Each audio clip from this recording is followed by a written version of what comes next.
inspires people to do good, be good. I am blessed to be a medium that brought people closer. And together, we all contributed to make this area a better living space. What looked like a stack of homes became a vast canvas. We used colors to paint smiles on the faces of people who live here and also the ones who look on.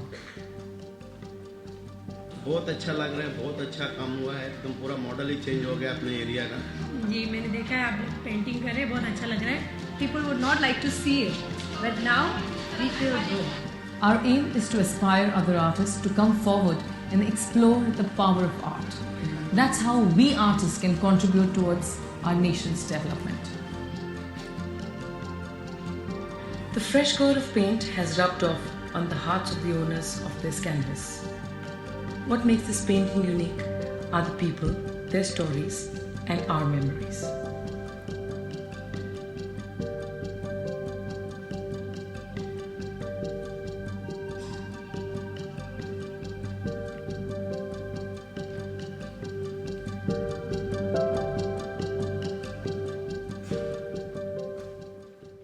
Namaskar, I'm Rouble Nagi, and I always say inspiration to create something beautiful comes from life. And you just saw a little video here which talks about how little things in our life matter, how these small things can bring such a big change in somebody's life. When we talk about legacy, what is true legacy? I tell all the students, I said, is it about how much money we have in our bank? Is it about how much power we have in our hand or how famous we are? Well, I think true legacy is about how many people's life you've touched, how many people you've come across in your life to bring that change that they really need, how many people we've helped to stand on their feet. And what you saw in the video is one of those initiatives called Misal Mumbai, which started from Mumbai because I live in Mumbai, born in Jammu and Kashmir in a very small village. But Mumbai is home now, Maharashtra is home. And how this transformation of one slum led to plus over 800 slums, 600 villages across India, and how Misal Mumbai became Misal India. Well, born in a small village in Jammu and Kashmir, in a military family. My father was in the army, and when I was born, he wasn't there. He was posted on one of the borders. When he came, the first time he saw, he said, "This is my light," and that's how I was named Rouble. And as we began the journey from one town to another, we were always posted in the remotest of the areas in India and also into the big cities. And for me, while growing up, somewhere down the line, it always bothered me that why I see kids playing on the streets, begging on the signals, working in small shops, some cooking telas and all those, side of the roads. Why aren't they in school? So I would ask my father and he would be like, you know what, you're too young for this, we'll come to that later. And as I grew older, it started bothering me more. And then when I came to Mumbai when I was 19 years old, I was actually lucky to meet some really instrumental people in my life, where I just spoke to them about why education is important and why kids are not in school. And that's where I was taken through my first art camp. I just want to ask a quick question, a hand raise will also do. How many of you have seen a pencil at the age of 6? I'm sure you've seen it much before that. So during my first art camp, I was giving pencil, paper, crayons to all the students who were there. And I love children. For me, everything revolves around children. For me to do anything in life, it all starts from children. So I gave pencils to one of the 6-year-old child. He looked at me with those big eyes, beautiful eyes. I still can't remember. I can still not forget how beautifully he was looking at me. And he says, "What is it?" As kid at 6 would be, mischievous. I said, "You don't know what a pencil is?" I laughed. He says, "No." But the way he said it, like so seriously, I was like, okay, I sat there. I still get goosebumps when I remember this incident, and it's there in my book as well. And I said, you honestly, I spoke in half Marathi, half English. I said, you honestly don't know what a pencil is? He says, I have never seen it. And that is when I realized that he wasn't joking. He wasn't being mischievous. He was actually narrating the truth. I sat there, spoke to him, told him what a pencil is, what it does, and what he can do with it. Well, now that you've seen it for the first time, you've held it for the first time, why don't you draw something? Why don't you learn to write something? So he scribbled something. Art camp was over. I came back home. Now, that afternoon got me thinking that no matter what age we are at, a lot of people would tell you that you start your social work after you're 50. Well, I would say, God willing, we all live long, but do you really know you're going to reach that number? At 20, at that day, I decided that, when God has blessed you with so much, you must give back. Don't wait for the right opportunity. Don't wait for the right age. Don't wait for right people to come and tell you what you need to do and how this thing needs to be done. Break that barrier then and there, which is stopping you to take that first step. And today, in every speech of mine, I say, break that barrier the day you think you want to. Take that first step, because that first step is the most difficult step. But when you take it, trust me, the journey ahead will be tough. There will be lots of challenges. But then life gives you back in 100 folds, not 10 folds.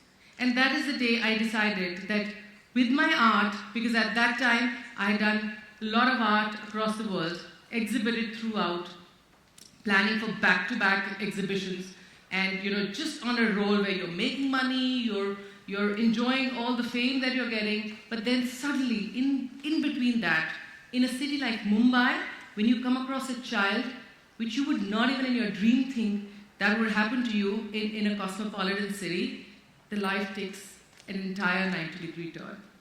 Well, I always wanted that my art should not be restricted to just walls. My canvases, my sculptures, my installations should not be just kept in homes or public spaces, but what more we can do. And that is where we launched Rouble Art Foundation, which actually aimed at giving quality education to children. I did a lot of work with government schools. We did back-to-back classes.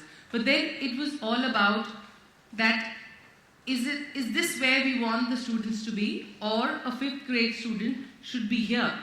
Or even in 5th grade, if you don't know what ABCD is, A for apple, B for ball is, then we really need to focus on our quality education. And that is where one after the other, we started with different areas, different slums, different villages. As we got deep into it, like I say, when you connect to people on one-on-one, the bond builds. Today I say proudly, the video that you saw, it's a family of 1 million volunteers today across India, Misal Mumbai. And how it grew from one to another. When you go to somebody and they know that you're not here to take back.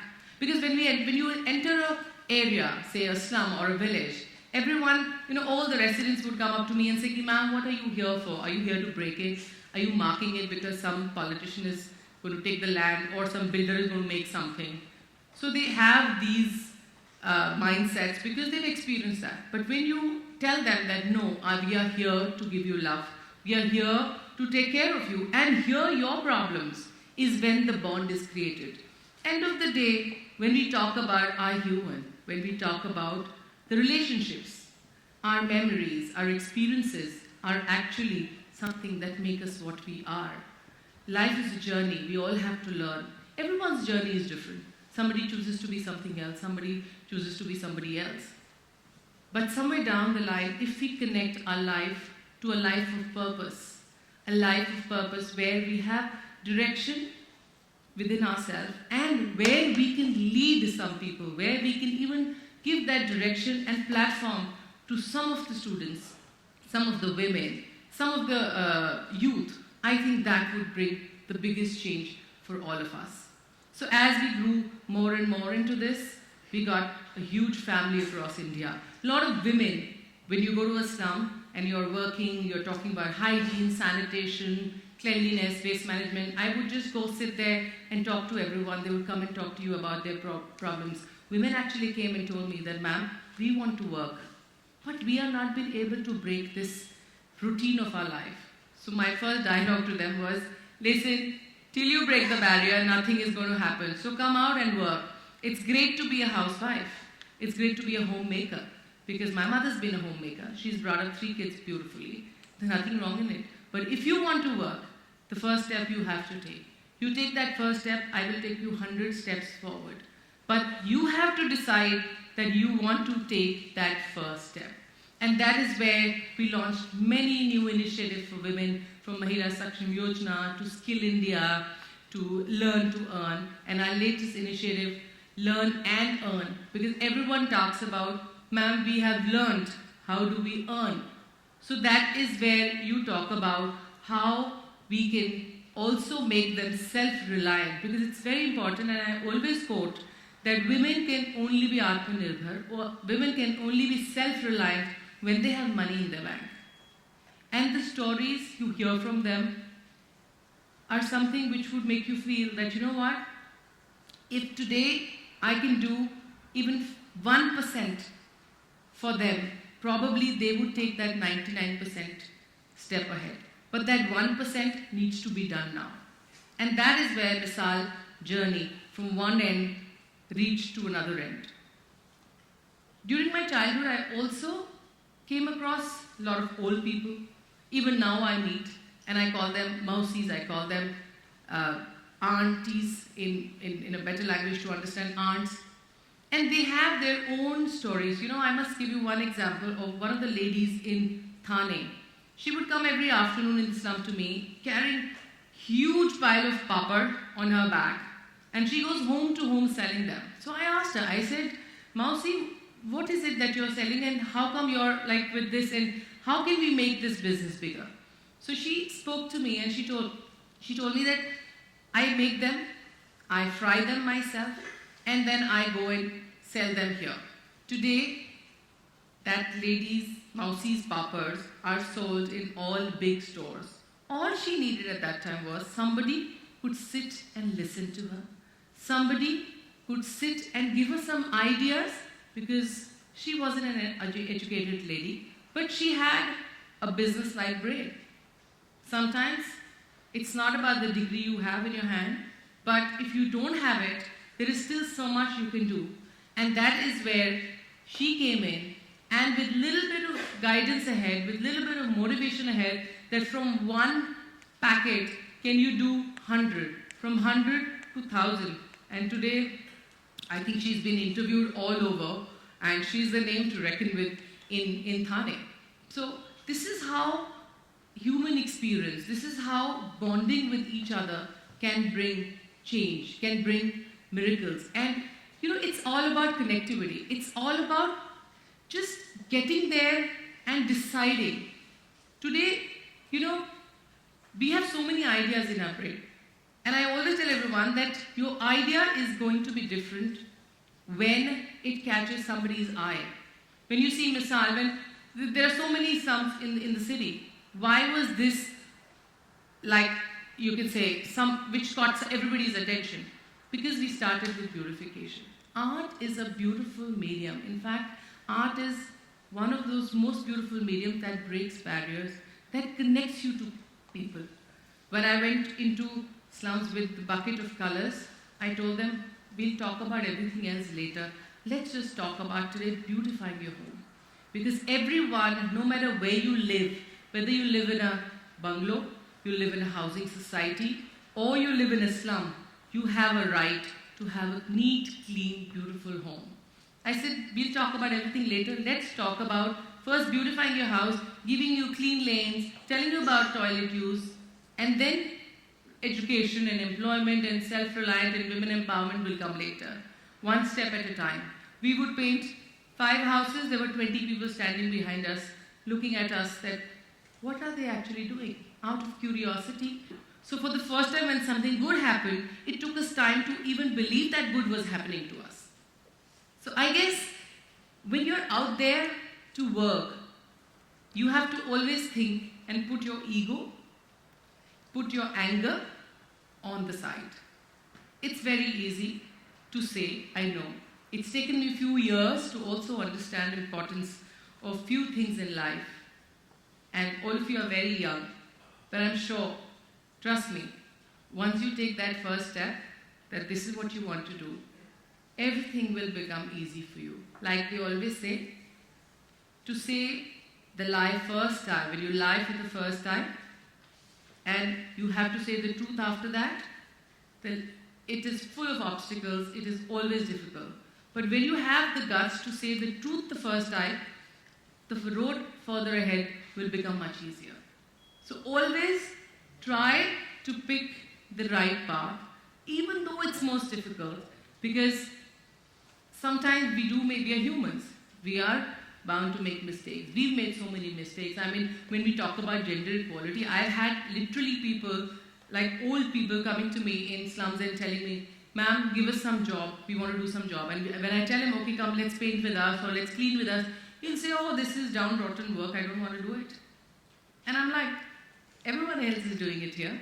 Why can't you do it? No, ma'am, this is not a man's job. I said, you have 2 daughters. If somebody came and spoke to your daughter like that, how would you feel? And he says, yeah, ma'am, but still, like, and then he understood. So at that time, if you react, things can go haywire. But if you listen at that time patiently, things become much easier. Before I conclude, I want to say one thing. When we started our Kashmir chapter, we were the first one to hold an art camp in a madrasa, a girls' madrasa, where you must see the pictures and you will realize before and after of that madrasa. In that madrasa, one of the girls told me, ma'am, we have never held colors in our hand ever before. You can't even see their faces.